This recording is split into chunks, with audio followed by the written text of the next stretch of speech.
To that end, we just have with us now Israel's ambassador to the United States, Ron Dermer. Ambassador, you're aware of the full court press going on. You are part of it. The contingent saying no, no, no, no, no. Later on today, Secretary of State Kerry saying yes, yes, yes, yes, yes. You've got a lot of support on Capitol Hill. Do you think, though, you have 67 U.S. senators who feel the same way?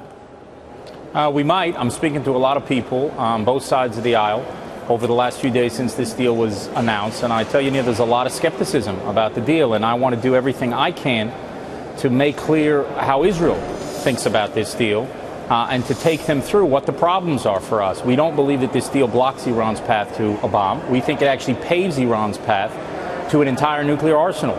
But how do you know that? Have you had a chance, Ambassador, to see the agreement? As you know, the administration's been all over the place, and obviously Benjamin Netanyahu met with the defense secretary to outline his grievances and concerns. The secretary saying more to the point, look, this is not as bad as it's been painted to be. Have you looked at that agreement and concluded just what you said? Yes, I didn't have to look at the specific agreement that was made now to conclude that, because that was already announced in the framework, where you've put a limitation on the restrictions that will be placed on Iran's nuclear program. Understand that in a decade, the main restrictions that are being put in place, which are the restrictions on Iran's centrifuge capacity, those are removed. In 15 years, the other restriction on the stockpile are removed. So within 10 to 15 years, Iran is going to have a breakout time of almost down to zero. Those were the president's words, and he didn't say them after a deal was announced. He said them two months ago on an NPR interview. So Israel's main problem, that was already decided in the framework. Now, since I've seen the deal and I've gone through it, it's actually worse than we expected. All right, well, let me ask you, this has chafed some in the White House, as you know, Ambassador. Now, you guys, and that is all top Israeli leadership, has been consistent in this concern about this deal. Has aid ever been threatened? Has there been ever anger or nasty phone calls between either your American counterpart or between the White House and Benjamin Netanyahu's office, either holding out aid as a stick here, or has it gotten to that point? Not at all.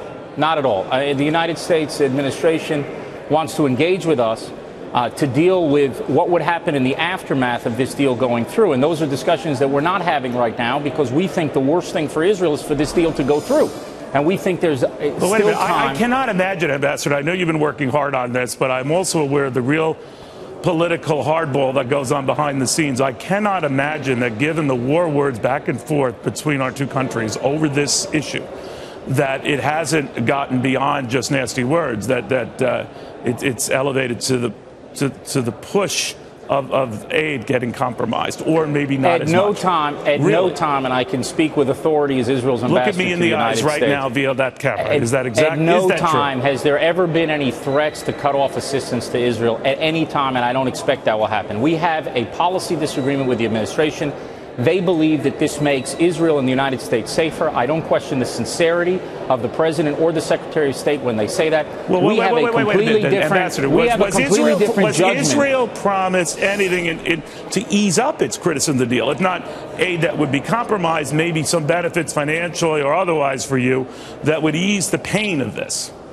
Well, the administration would like very much to engage with us on a discussion, as they're doing with the Arab states. They did at the GCC summit recently, to figure out how we can work together in the aftermath of a deal. Well, what does that mean? What does that mean? What does that mean? Does that mean that part of the agreement would be for you to go along with this, albeit grudgingly, some allowances, financial or otherwise, would be made for Israel?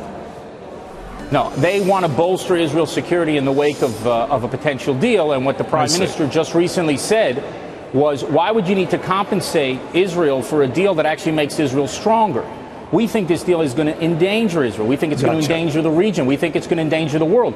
But at no time have they threatened us. We have a policy disagreement, and we should keep this disagreement as a disagreement between great friends and allies. Because no matter how this thing turns out, on day 61, the U.S. and Israel are going to work together to deal with the challenges we face together in the region. You hope. You hope. Ambassador, a pleasure. Thank you. And I know you've had very little sleep. We appreciate you taking the time.